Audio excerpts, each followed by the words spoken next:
You ask Tiger to solve. This deals with linear equations with one unknown. The final result is c equals 20. Let's solve it step by step. Simplify the expression. Expand the parentheses. Simplify the arithmetic.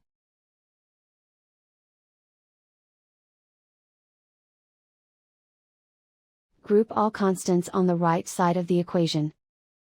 Add 41 to both sides.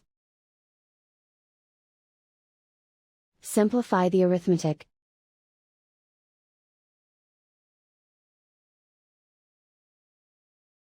Isolate the c.